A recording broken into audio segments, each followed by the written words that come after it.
안녕하십니까 수험생 여러분. 농업토목기술사 강의 시간입니다. 오늘은 농업토목의 기초이자 핵심이라고 할 수 있는 토양 함수량과 PF의 관계에 대해 깊이 있게 알아보는 시간을 마련했습니다. 교수님 자리해 주셔서 감사합니다. 네, 수험생 여러분 반갑습니다.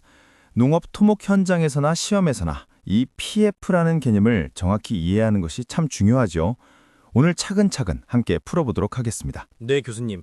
사실 수험생들이 처음 공부할 때 이 PF라는 개념을 조금 어려워하곤 합니다. 단순히 물의 양을 말하는 것이 아니라고 들었는데 PF의 정확한 정의부터 천천히 설명해 주시겠습니까? PF는 토양 속에 물이 얼마나 있느냐 하는 양의 문제가 아니라 토양이 물을 얼마나 강하게 붙잡고 있느냐 하는 힘, 즉 장력의 지표입니다. 우리 토양 입자는 수분을 보유하려는 장력을 가지고 있는데 이 힘은 흡착력과 모세관력의 복합적인 작용으로 나타나지요. 이 힘을 수주의 높이, 즉 센티미터 단위의 h로 나타낸 다음 그 숫자가 너무 크니까 상용대수 값인 로그를 취해서 표시한 것이 바로 PF입니다. 그러니까 수주 높이의 로그 값이 PF라는 말씀이시군요. 그렇다면 이 PF 값의 범위는 보통 어떻게 형성되고 그 숫자가 의미하는 바는 무엇인가요? 아주 중요한 질문입니다. PF 값은 보통 0에서 7까지의 범위를 가집니다. PF가 0이라는 것은 토양이 물로 완전히 포화된 상태를 말하고 PF7은 토양이 아주 완전히 건조된 상태를 의미하죠. 여기서 꼭 기억해야 할 점은 PF 값이 높아질수록 토양이 수분을 끌어당기는 흡인력이 커진다는 것입니다. 힘이 세지니까 당연히 식물 입장에서는 그 물을 뺏어오기가 더 힘들어지겠죠. 그렇군요. 식물이 물을 이용하기 어려운 상태가 된다는 말씀이 와닿습니다. 그럼 농업 현장에서 우리가 특히 주목해서 관리해야 할 PF 구간이 따로 있을까요? 그럼요. 실용적인 농업 관점에서 보면 PF 1.8에서 4.2 사이의 구간이 가장 중요합니다. 우리는 이 구간의 수분 관리에 집중해야 합니다. 특히 PF 0인 포화 상태는 모든 공극이 물로 차 있어서 통기성이 나빠져 오히려 작물 성장에 지장을 줄 수 있거든요. 포화 상태라고 다 좋은 게 아니군요. 그럼 우리가 흔히 말하는 포장 용수량이나 위조점 같은 개념들도 이 PF 값과 연관이 있겠네요. 정확합니다.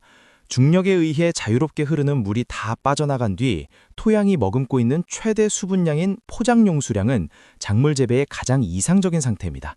반대로 토양의 장력이 너무 강해져서 식물이 더 이상 수분을 흡수하지 못해 시드는 상태를 위조점이라고 하는데 특히 식물이 영구적으로 시들어버리는 영구 위조점은 대략 PF 4.2에 해당합니다. 그래서 우리는 포장 용수량과 위조점 사이의 이 소중한 수분을 유효 토양 수분이라고 부르고 이를 잘 관리해야 합니다. 유효 토양 수분을 확보하는 것이 농업 용수 관리의 핵심이겠군요. 그런데 교수님, 토양의 종류, 즉 토성에 따라서도 이 PF와 함수량의 관계가 많이 다르지 않습니까? 아주 날카로운 지적입니다. 토성, 즉 흙의 성질에 따라 수분 특성 곡선이 확연히 달라집니다. 점토는 입자가 작고 공극이 미세해서 수분 보유력이 좋습니다. 그래서 동일한 PF 값에서도 사토보다 함수량이 훨씬 높고 곡선의 기울기도 완만하죠. 반면에 모래 성분이 많은 사토는 공극이 커서 낮은 PF에서도 수분이 아주 급격하게 빠져나갑니다. 곡선의 기울기가 매우 급한 것이 특징이죠.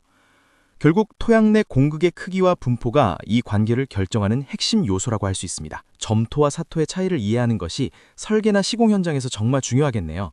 그럼 마지막으로 이러한 PF 이론이 실제 농업 토목 기술 현장에서는 어떻게 활용되는지 정리를 좀 부탁드립니다. 실제로 기술사분들이 현장에서 적용할 때는 크게 세 가지 측면을 보셔야 합니다.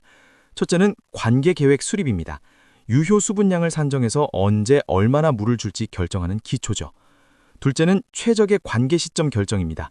수분 특성 곡선을 통해 불필요한 용수 손실을 막는 PF 지점을 찾아내는 것이죠. 마지막으로 배수시설 설계입니다. 중력수의 거동을 분석해서 암거 배수의 간격이나 깊이를 산정할 때 이 데이터가 필수적으로 쓰입니다. 교수님, 오늘 강의 내용을 요약해서 정리해 주세요. 네, 오늘 내용을 세 가지로 요약해 보겠습니다.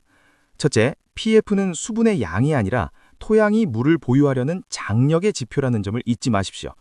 둘째, 식물이 이용하기 가장 좋은 PF 1.8에서 4.2 사이의 유효 수분 구간을 유지하는 것이 관리의 핵심입니다.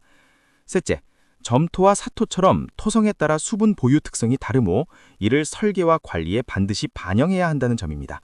이 기본 원리만 잘 파악해도 농업 토목의 큰 줄기를 잡으실 수 있을 겁니다. 수험생 여러분, 오늘도 수고하셨습니다. 네, 수고하셨습니다.